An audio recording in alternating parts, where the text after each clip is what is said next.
Assalamualaikum warahmatullahi wabarakatuh.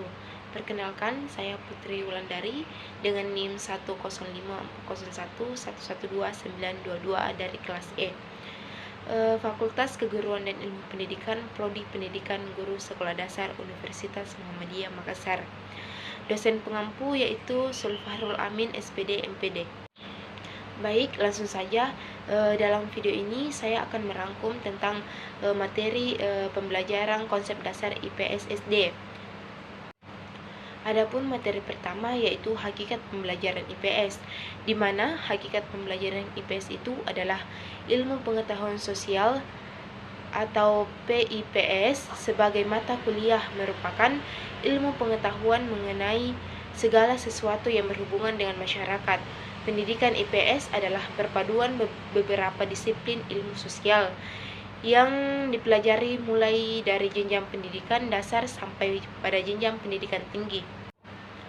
Konsep dasar sejarah, di mana sejarah adalah pengalaman hidup manusia pada masa lalu dan akan berlangsung terus sepanjang usia manusia.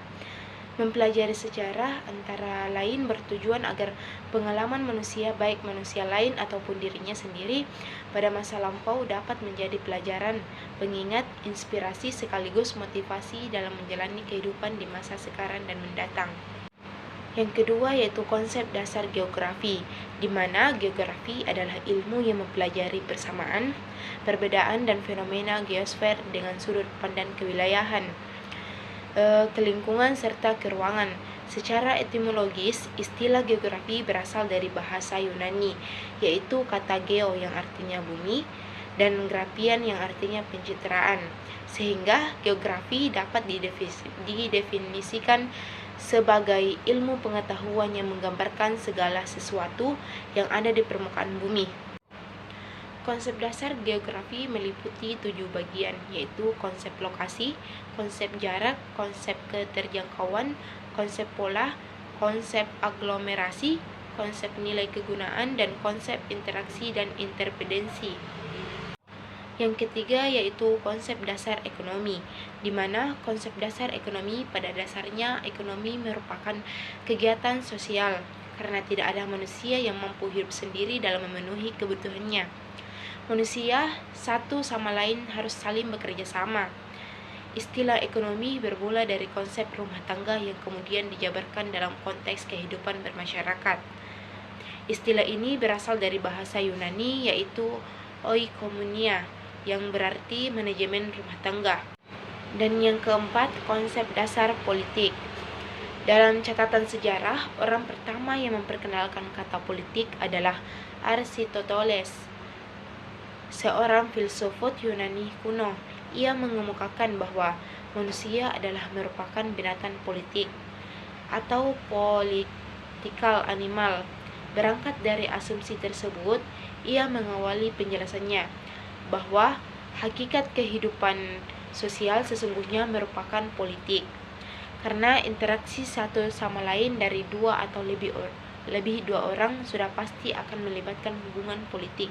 Baik, selanjutnya yaitu pranata sosial, di mana pranata sosial adalah wadah yang memungkinkan masyarakat untuk berinteraksi menurut pola perilaku yang sesuai dengan norma yang berlaku. Horton dan Holt mengartikan pranata sosial sebagai suatu hubungan sosial yang terorganisir, yang memperlihatkan nilai-nilai dan prosedur-prosedur yang sama, dan yang memenuhi kebutuhan-kebutuhan dasar tertentu dalam masyarakat. Adapun ciri-ciri pranata sosial yaitu yang pertama pranata ekonomi, yang kedua pranata politik, yang ketiga pranata kepercayaan dan agama, yang keempat pranata sosial, kelima pranata pendidikan, dan yang terakhir yaitu pranata kesenian. Manusia dan lingkungan, di mana manusia adalah makhluk hidup ciptaan Allah Subhanahu wa taala dengan segala fungsi dan potensinya yang tunduk pada aturan penciptanya. Sedangkan lingkungan yaitu segala sesuatu yang ada di sekitar manusia yang mempengaruhi perkembangan kehidupan manusia baik langsung maupun tidak langsung. Mengemukakan dan menganalisis fenomena fisik dan jenisnya. Fenomena fisik dan jenisnya yaitu gejala litosfer, yaitu kekuatan yang ditimbulkan oleh pembentukan tinggi rendahnya permukaan bumi. Yang kedua, gejala atmosfer, yaitu kekuatan yang ditimbulkan oleh udara yang menyelubungi permukaan bumi. Dan yang ketiga, gejala hidrosfer adalah kekuatan yang ditimbulkan oleh mata air yang ada di permukaan bumi. Dan yang terakhir, gejala biosfer adalah kekuatan yang ditimbulkan oleh makhluk hidup. Adapun fenomena sosial yaitu ekonomi. Faktor sosial ekonomi biasanya terjadi dalam bentuk masalah kemiskinan, kependudukan, pengangguran, dan penghasilan. Yang kedua yaitu budaya, pertentangan antara dua budaya lokal yang berbeda, atau pertentangan budaya lokal dan budaya internasional. Dan yang ketiga, lingkungan alam. Fenomena sosial dalam lingkungan alam ini contohnya berupa penyakit atau bencana alam. Yang keempat, psikologis. Salah satu bentuk dari jenis fenomena yaitu gangguan jiwa.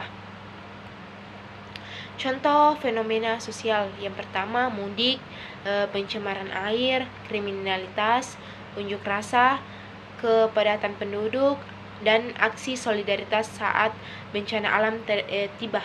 Mungkin itulah yang bisa saya paparkan tentang rangkuman mengenai materi konsep dasar IPS SD. Sekian, wassalamualaikum warahmatullahi wabarakatuh.